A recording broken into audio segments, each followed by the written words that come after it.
Our next panel is going to delve into Asia, and we're going to be talking a little bit more about India and Vietnam and Malaysia and some of these other markets that are coming up, and the opportunities in those markets as things are getting more challenging in China. So I'd like to welcome to the stage Danny Le. He's a partner at KPMG with vast experience in this sector, and he's worked in China and he's worked in LA. So Danny, thank you for coming back and being a great moderator for us. And why don't you come on up here, and we'll have our other panelists come up as well. Jean Su from Broad Vision Pictures. Jean. Cary Woodworth from Legacy Pictures. He's also an actor, so we do have an actor in the room. Rick Ambros from Fox and Pacific Horizon Pictures. Julia Pierrepont from Pierrepont Productions. And John Penotti from Ivanhoe Pictures. So please come up and take the stage. Danny, all yours. Thank you. It's a little hard getting up here. Come on up, everyone. We're all here. Great. Terrific.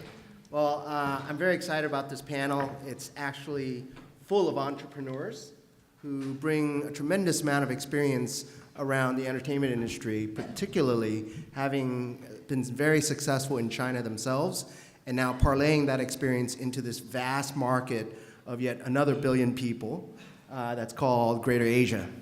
Right. So what I'll do is just very briefly introduce each one of our panelists, and then as we go through the discussion, you'll hear from them about some of their experiences and where they're coming from in terms of what experiences they're bringing to the new Asia market. First, a little bit about myself. Again, my name is Danny Le. I'm a partner with KPMG, and for those of you who know the Big Four, we're the accounting, tax, consulting firm. I started here in LA in the entertainment industry, and then I moved to China in 2005 to build out KPMG's consulting business from the ground up. And I spent 10 years there working across a lot of different sectors, but my last big client there is really in the media and entertainment sectors, particularly in a couple of theme parks out there. But anyways, now I'm back here in the U.S. and very much focused on deals between China and the U.S. I've known Rebecca for, 8, going on 9 years now. I met her in Beijing, and we had a lot of collaboration back then. And it's been always fun to kind of meet people who are in the front line of the business, because most of what we do is sort of big corporate environment. And with that, I just came back from Vietnam, literally 2 days ago, and a couple days before that, I was there speaking to a couple of contacts and friends who are developing content and producing TV shows. In fact, shameless plug is the Bachelor for Vietnam. It's actually going live in August of the 7th, first time. So there's a lot of great experiences that our people are able to share and how to succeed there, and you'll hear more about the panel. With that, maybe I'll start off on picking up where the previous panel, Rob talking about these big deals in China. And one of the themes there was, you saw all the major blockbusters, all the big acquisitions and all of that. And then in the last year and a half, 2 years, you're hearing about capital flight being restricted, regulations coming on board, government not really friendly to buying more assets in the U.S., and now you have trade wars, tax reforms, all of those types of things coming in, which changes the dynamics of big movie, big deals. So with that, if I'll turn to Julie, if you can share with us. And by the way, Julie, she's got a huge amount of credentials in this space. She's worked with several of the big blockbusters. She's surrounded by Academy winners, and she's also helped a lot of the studios and the executives do deals across the borders. And she is actually still involved in China and creating deals. So, Julie, can you share with us a little bit what your experiences are, what your adventures have shown? Sure, absolutely. there's been so much doom and gloom about not having interesting deals going on in China. I just want to say that I am involved in several large ones. There is still a great deal of hope, so don't give up. And part of what I'm doing, in addition to being a film producer and director myself, I'm also a Hollywood liaison for Xinhua News Agency. And one of the things that I did for them is to bring them together with really sizable groups in Hollywood. And one of those is, for instance, a deal that we're doing with Xinhua and Variety, and that involves a lot of opening up of branding and a flow of IP and information between the US and China. So that's really significant. And of course, Xinhua is part of the Chinese government, so there isn't a total clampdown on the back and forth, as much as the trade war is definitely influencing what's going on and how quickly it's going on. It's not impeding them 100%. We're involved in another deal that I'm doing, that I'm spearheading, is with a large media company and a large, gigantic Chinese company, and I can't say who it is yet, but it involves, very much involves a kind of health and education-oriented perspective, and I think, as one of the other panelists earlier mentioned, that's a huge opportunity for people going forward. The global population is aging at a significant rate, and though people don't think of it as sexy to be involved in things like health, it's really a very powerful way that you can help people just be healthier, understand themselves and their bodies and their world better, and you can integrate that into entertainment in a really powerful way and make it that much more exciting, and of course cross a lot of boundaries doing so. So I love that. And I think it's really important to understand that there's some really significant plays going on outside of the traditional film and television space, things like advertising. There's a huge momentum in cross-border advertising opportunities that I think everybody here should take a look at. It's exciting, it's creative, it's fun, it's short form on the one hand, but as others have pointed out, you can use it in a long form way that makes it interesting. And when you do that, you can also port yourself into content for film and television in a powerful way. So it's a good way in for people who are maybe starting out in the industry or who are really creative and want to make their mark in an interesting way. And another really important space is IP.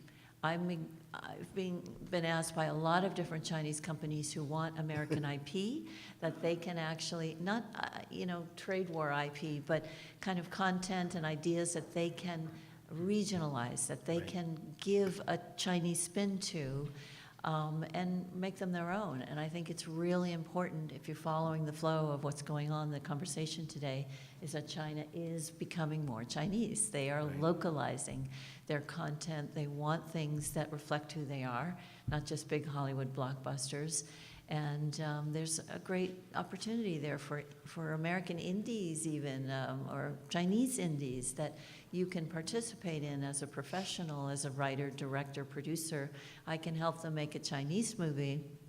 Doesn't have to be a Hollywood movie. So I think you really have to be cognizant of where the shifts are and how you can fit into them and how you can really be a thought leader in this space. So.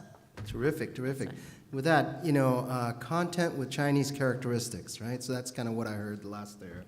I'm going to move quickly to John here, and when I drive through the streets of LA, I can't but avoid the billboards. Tons of them out there, and so John is a longtime veteran in the movie producing as well as financing business. He's had two ventures that he headed and now merged together as one. And when you go into China, you definitely hear his name in terms of the successful executives that are building and producing more content. But also beyond China, he's also looking at other markets too. So with that, maybe John, I'll hand over to you and kind of you can share with us some of those exciting release on, was it August the 7th or 15th, yes. Thank you. So before I started working in China about 7 years ago, I looked like that. My wife took a look at that picture last night. She's like, are you kidding? Like, that's 20 years ago. Anyway, we'll be updating I that. was wondering, because I put that slide photo up there, so. Maybe I squeezed, probably this is the last time I could squeeze out the use of that.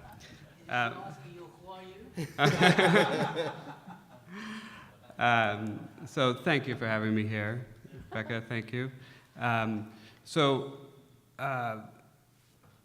feel like with the launch of Crazy Rich Asians, it's for my company and for myself personally, that journey, which did start 7 years ago, and there's been many movies between that, but Crazy Rich Asians really kind of epitomizes and illustrates, I think, the challenges between cross-border production, for sure between bringing relevant Asian stories to global audiences.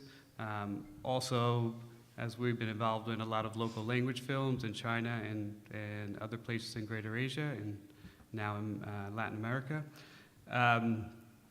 There is a tremendous patience that we had to build up. And I'll tell you, at different times, I'm like, that's it, I'm done. I'm not going back. I'm not having one more dinner. It's not even about financing. We've been financed. It's more about the challenges. But every time I felt like that, I'm like, no, this is crazy. There's an incredible amount of stories to tell.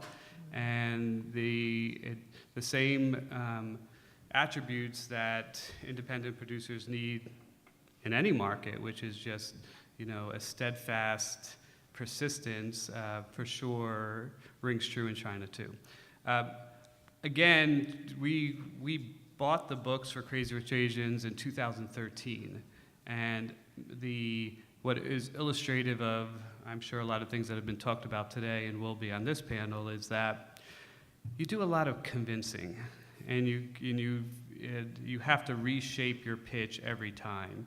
And for this film in particular, it had it all. I had been turned away by every single Chinese financing, mostly distribution entities, as we built this film. And many of things are like, listen, it's Asians for sure, but it's not Chinese, in which, if you read into the book and you know the subject matter, that's not true. Or it's Singaporean billionaires, who cares about them? We need movies about Beijing billionaires. And that's definitely a quote.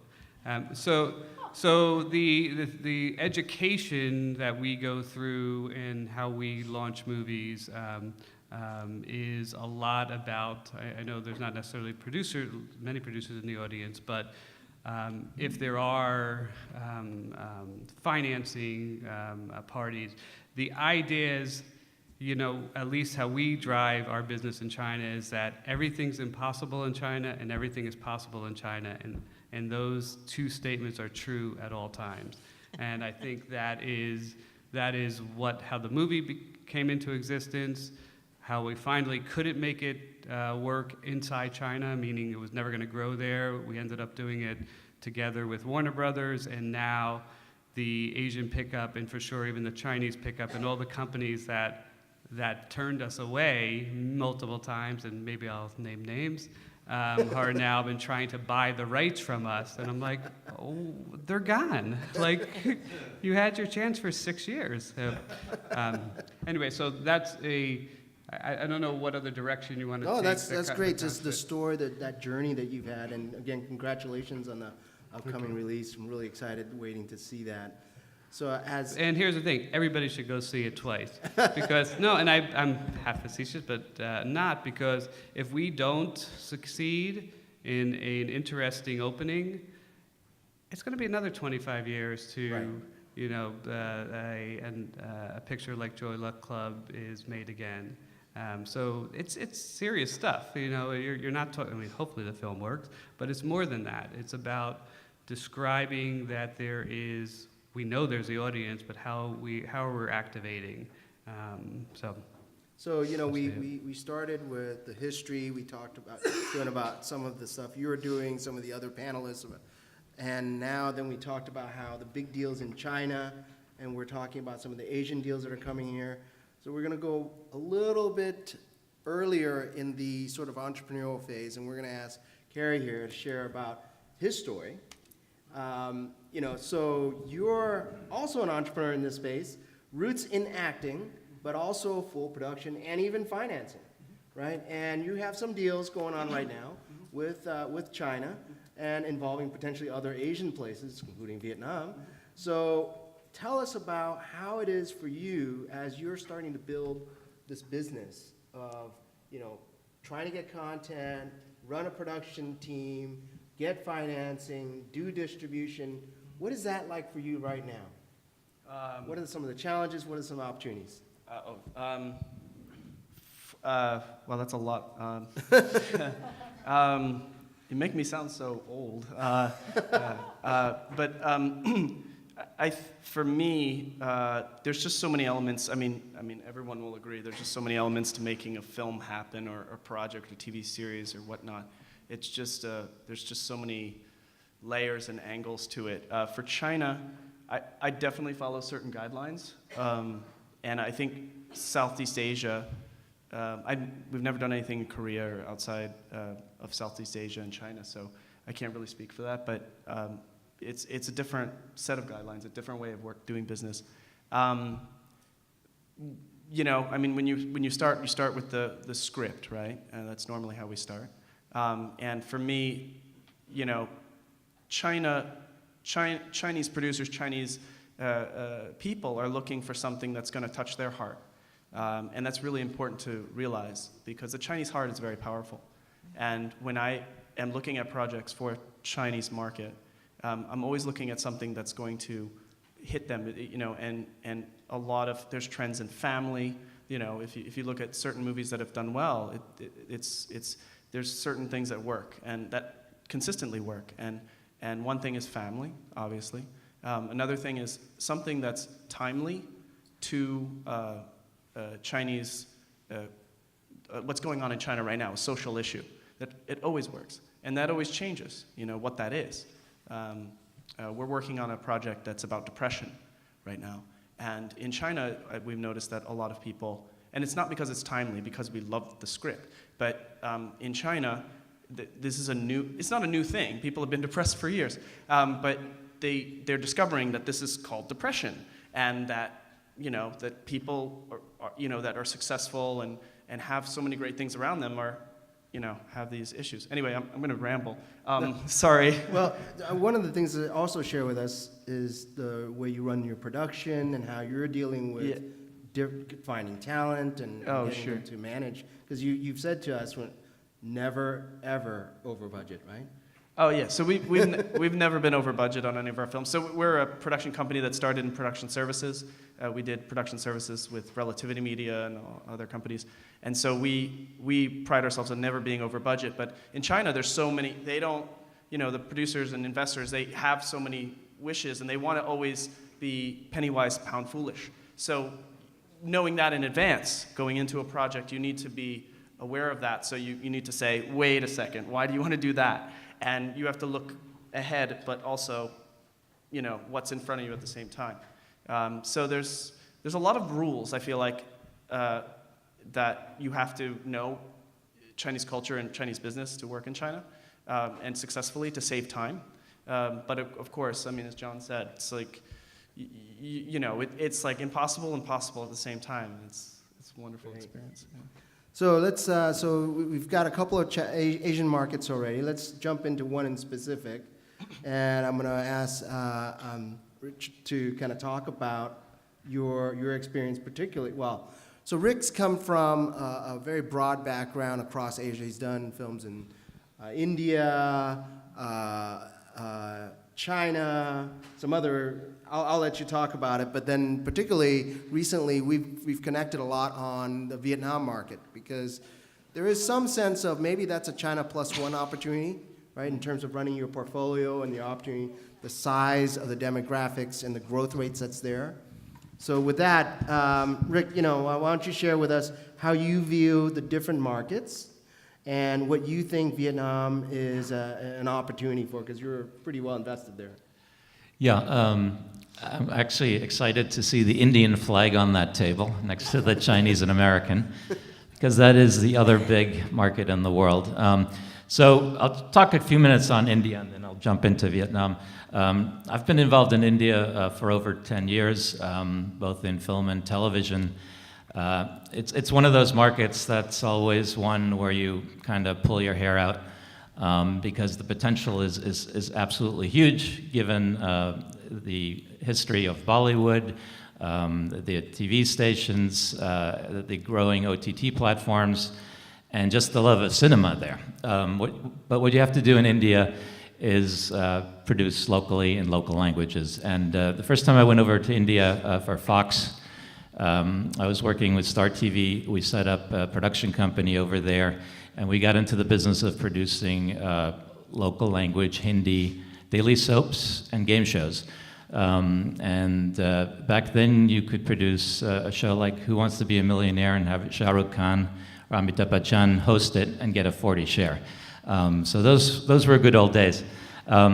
India is fascinating because there are 22 different languages. There are films being produced in every part of the country, and there's a very large Indian diaspora. You may have noticed, just going back to China, that a lot of Indian films like Dangal, Secret Superstar, PK, have done tremendous business in China. Other Southeast Asian films, such as Bad Genius, which is a Thai film, which made about $40 million in China, more than anywhere else, also traveled to Korea, to Vietnam, to Taiwan, to Malaysia. So one of the themes I want to touch on is Southeast Asia, although there are different cultures, different histories, different languages, it's 600 million people, growing economies. You know, Vietnam is expected to grow between 9 and 10% next year. You've got Indonesia with 360 million people, Malaysia, Thailand. It's an exciting area to be in. We got involved in Vietnam and actually partnered with John here on a venture. And we have a Vietnamese partner as well. I found a partner who's been investing in Vietnam for a long time and works with one of the big film companies there. And he and I started talking, and I kind of thought, you know, Vietnam, even though it's 96 million people and not a billion, it's kind of where China was 10 years ago. There's a growing middle class, they're building theaters. In fact, the Koreans are in Vietnam in a big way in terms of building theaters and investing in content. So we're going to do a portfolio of films. They're low-budget films, but if you look at the investment to returns, the ROIs are something you can't get anywhere else. Now, granted, the budgets are small. You have to do a slate. It's a portfolio approach to make money. And I think, you know, at Fox, we did one film in Indonesia, which is coming out in September. Again, very low budget. You have to go into these markets and experiment. You have to find local partners. You have to learn about the rules and regulations. And then you just kind of have to take a risk. But fortunately, you can take a pretty low investment risk, and you know, we'll see how things pan out. That's terrific. That's terrific. So great. We've talked about content from the U.S. going into Asia, local content, and now what about Asian content coming to the U.S.? So I'll turn over to Jean here, who's really, she's actually a Silicon executive, right? Was one of the starting partners of Korn Ferry in Asia for Beijing.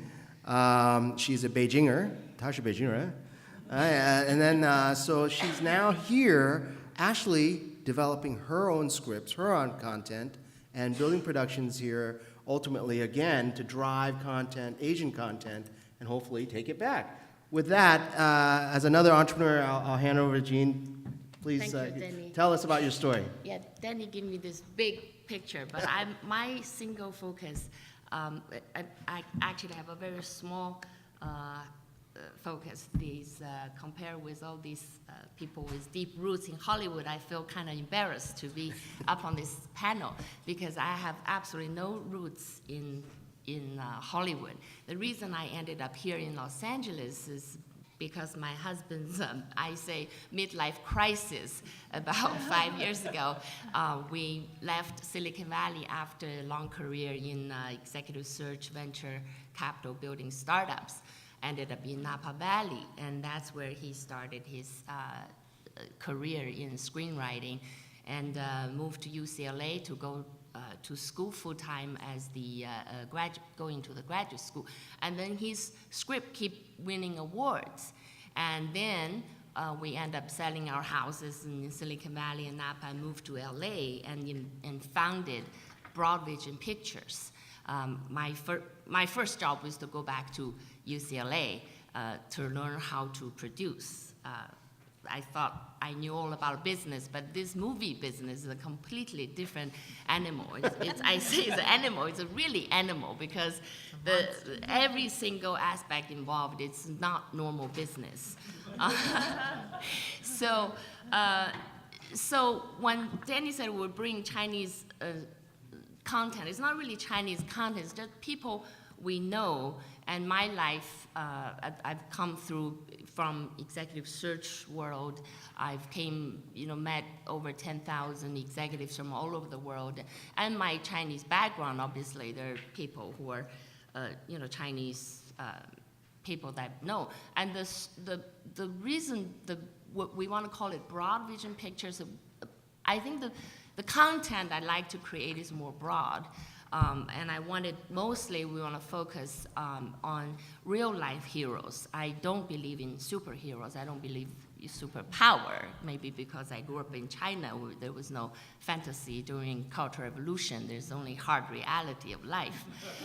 And so everything we do is based on real life stories, and I want to do inspiring stories. People who are like all of us, every single one of us, I'm sure, can be a hero during difficult situations that we suddenly become somebody and bring up our life and saving a family. So that's the content wants to be broad, and a lot of them happen to be Chinese women, probably because my network, or because when we're developing stories, and we found one of the stories which we just got financed is about a Chinese woman during Second World War. She was the first American Chinese who became a pilot and ended up going to China, tried to save Chinese during the war, and then came back to America. And she was the last WASP, the women's pilot service, to die in the Second World War, right before the war ended. And she happened to be Chinese. So I don't care if it's Chinese or it's American. If it's a good story, it's a good story. Or if it's a woman or man, from which country, it doesn't matter. And I think people gravitate toward great stories rather than where the story come from. Is that Chinese or not? But so because of the nature of the story, I keep, the last 4 years I've been talking to investors from China. Of course, I thought they would buy the story, like John was saying. I've pretty much met every single one that come in here. And of course, they only care about the big pictures, the 大片 from Hollywood, and what A-listers attached. They're interested in $100 million movies. My movies are small. The biggest one is probably this Silver Wings about the American Chinese woman pilot is probably 40, 50 million at the most. So everybody poo-pooed on me. They said, no, Hollywood not gonna put a Chinese lead on this, on the big screen. So I wish you success, and I'm gonna be the first one to buy the ticket to watch that movie. And so everybody poo-pooed, but then I just keep trying and just keep trying. So I only have this one single focus to get my movies into production. That's when I went to UCLA, this one producer said, she used a very nasty word, which I won't repeat here, but basically, get your movie into production. That middle word is not good. But, and she is correct, because the only thing you can do is, you are the only one who have the drive. You can drive your own project. Nobody else cares. Everybody, they only care about how much money I'm gonna make, or what A-listers are in the movie. So anyhow, so keep trying, and thank God, I think somebody somewhere listening to me, and it's we're just closing a pretty significant fund. Right now, one of our movies, so basically, the last 4 years we developed a whole slate of movies. So this fund is going to be able to pretty much produce all of our slate. Plus any movies, any one of you have real life heroes, uplifting stories, people who watch your movie, the story can go become a better self. You come and talk to me, because that's the kind of story Broad Vision Pictures are interested in. So the right now, we've got 3 movies in production, and we're also working with, oddly, with a Singaporean police to, they decided to use our team to write and direct a thriller with a celebration of Singapore's next 2 years from now, their 100-year anniversary or something. And they just proved, the Singapore police proved our treatment and wanted to use us to work with them. So it's a small village. The global village is, in my opinion, getting smaller and smaller. The Chinese, America, it doesn't matter. Please let us just make more real-life heroes and great stories that inspire people. Terrific. Yeah, absolutely. I just wanted to add something to that it's so interesting what different ends of the spectrum there are, because Jean and I have been talking about one of the smaller films and doing those together. And then on the other end of the spectrum, I'm doing a project called Defenders of the Gao, which is a larger superhero movie, but the difference is that it's actually Chinese and American superheroes. And I think it may be the first time that we're actually seeing that in a really interesting way that's taking place in a modern era that has that kind of enthusiasm.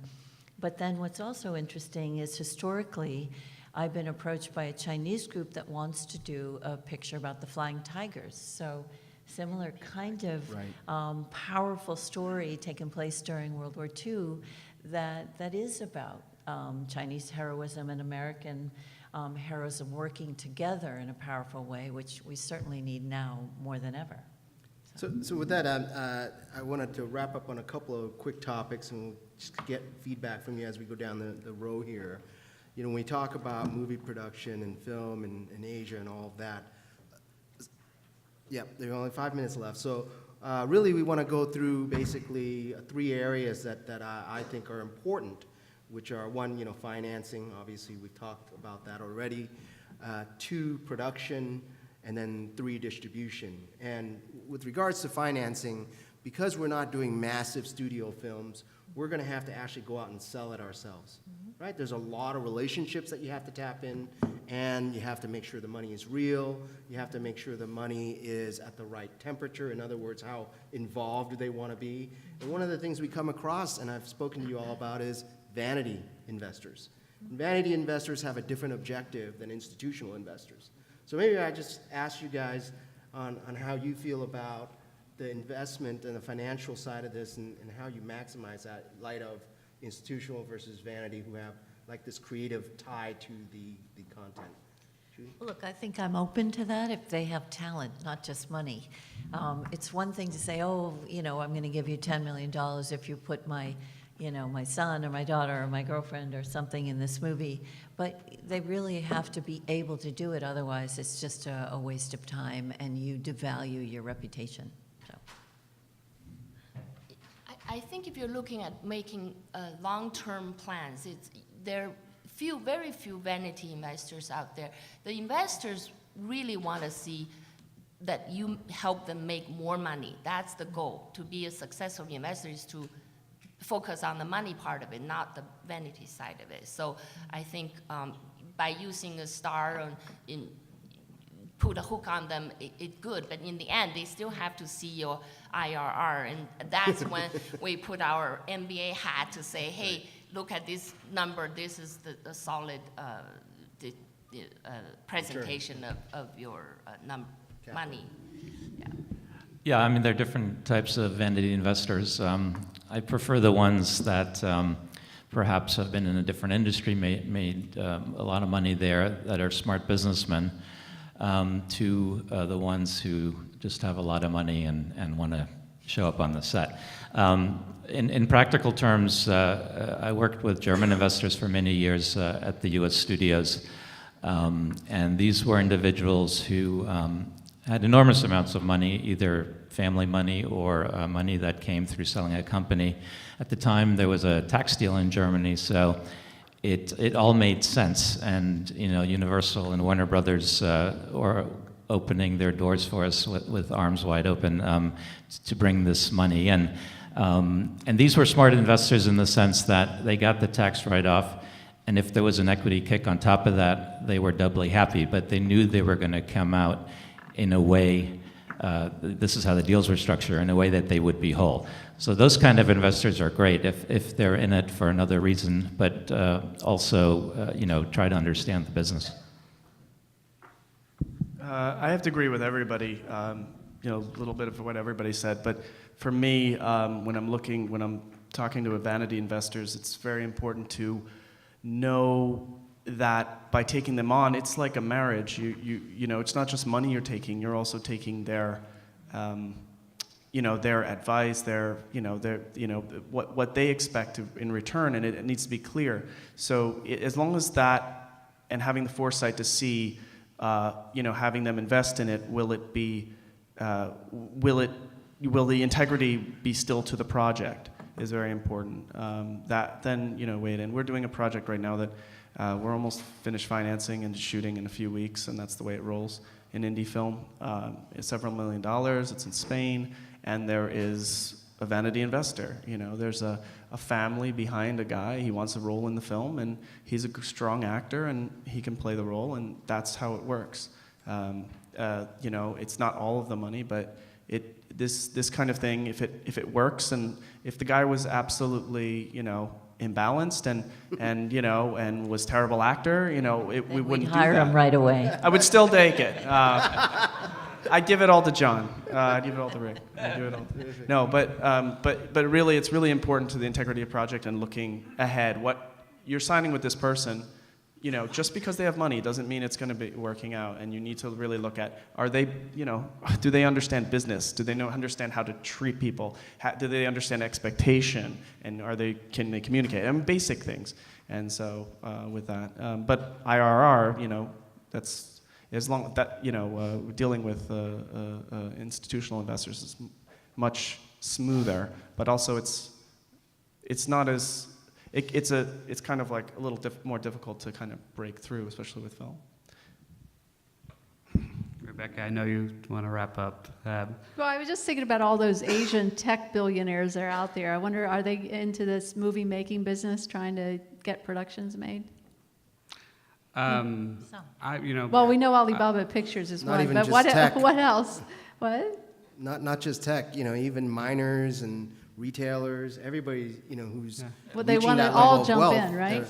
Ted Fields. Yep. Yeah. There's many. But these billionaires, these tycoons, these tech tycoons. It's hard to amplify anything everyone said because I think they've hit it. I think we've always approached it as a vanity investor wants to see all the discipline of an institutional investor just to make sure you're respecting their risk, and then basically they throw it out and go forward based on the passion and their interest. But the way in is to absolutely describe any investment opportunity the same way you would do to a private equity company, a bank, et cetera. Great. Well, I think that's wrapping it up. Thank you for all the insights. Sorry, it's a short story. We'll try to do a long story next time. Okay, thank you, Danny and panelists. That was great. A lot of knowledge there. Thanks, Danny. Okay, don't go anywhere. Our last panel is really going to shift gears. If you're interested in transportation and transit and what's going on here in LA, that's really, really innovative, I urge you to stay around and hear from our next panelist. And it's the last one of the evening, so you don't have to stay too long. So, okay.